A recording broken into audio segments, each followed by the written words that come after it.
I'm alive. Whoa! Hey, RushCamp! All right.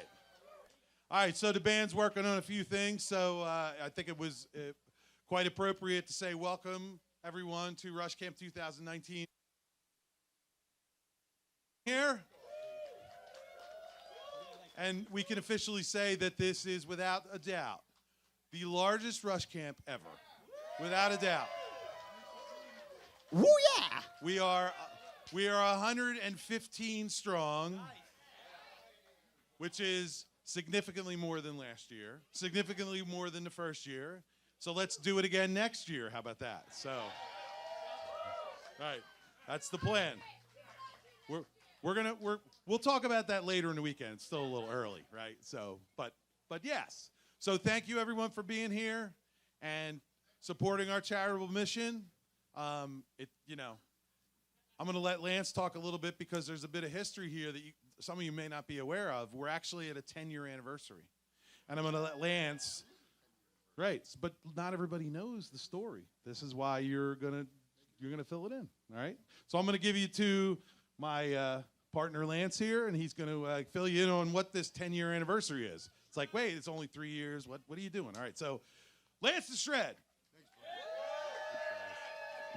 Listen, we are so stoked to have everybody here. But it is a milestone.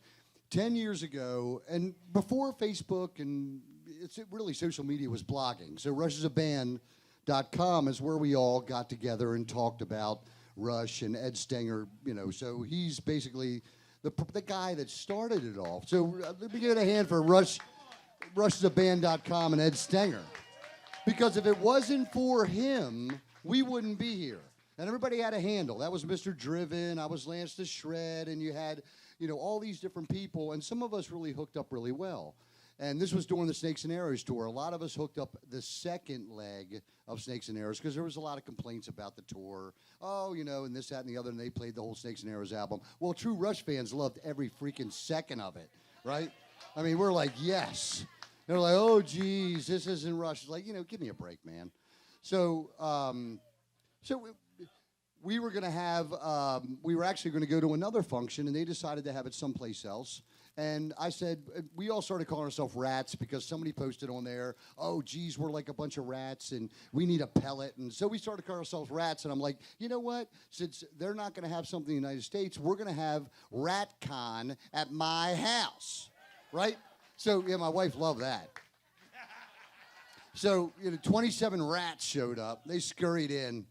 And I had rat juice and, stuff all over the damn place. And people, yeah, rat juice. This is the evolution of rat juice. And and it's that orange thermos is rat juice. I can't tell you, there's a couple special ingredients in there. But let me so you saw poop flush.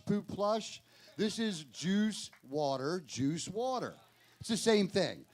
Please, I mean it. You need to have a little water before you have, okay. So the people that really hit it off on RushIsABand.com got together, and we all had a good time, and this, that, and the other, so that kept on going. So we had RatCon 2010, RatCon 2011, 12, 13. We ended up going to this dude's house. We were Club 14. Yeah, I was Club Xanadu, and then we went to Club Carney, which was a nice gathering. So we outgrew all this stuff, and I'm going to let Mike go into why everything evolved. But that was 10 years ago that we all came together, and it's ended up into this. What? And I really, really, I'm not sure where all these girls came from because, I mean, this is ridiculous, man. What's the percentage, dude? No, I didn't. I'll let you know tomorrow. All right, well, I mean, put it this way. I mean, you hear all the stories about no, you're dirty, Amanda. You're dirty. I mean, did you hear about, there's no Rush girls? I mean, I don't know what the hell they're talking about, man. We have got the greatest rock and roll fans in the history of freaking Rush women. Are you kidding me?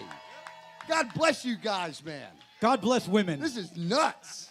So anyway, we've evolved into this. I'm going to let Mike go into, I mean, some of you guys are family. Some of you guys are freaking love friends. I've met such great people as a result of this band. So Thank you so much for supporting our cause. We love you. Thank you. Oh, the newbies. If you're a newbie, please stand up. Just somebody see the newbies. What the hell, man? This is rock and roll, baby. Welcome, guys. Welcome. And, you know, we have alumni, I mean, and people that we've known for years. At the end of tours, we cried together. I mean, you couldn't have enough Kleenex in you. You needed Brawny to select the size, to go, oh, God, help me, Jesus, the tour's over. So let me hand this over to Mr. Driven, because this dude was in my backyard in 2009 sleeping on the rat trap. And then let me tell you what, he'll tell you what happened in 2014. Thank you, everybody. It's all your backyard's fault. I was in a tight spot several years. Rush was touring, things were great, and then we kind of shifted it to my house and Mrs. And to this date, a 16-foot nuckshuck would not happen in your backyard. You know, so you know, things happen for a reason, and now we're here. And basically, we started Overtime Angels in 2014. When I was in a tight spot, I said, what can I put the energy into to help other people in a tight spot? And got together with these guys, and we kind of went from show to show on the road during the tours, and there was a gathering for Calgary flood relief or, you know, food bank in this city, and we thought of the idea of centralizing it. And it's kind of grown into this, and we'll go into a little bit more tomorrow. I think the band's ready. I think you guys are ready. And looks like the sky is ready, too. So everybody enjoy, have a good time, and we'll kick some ass now.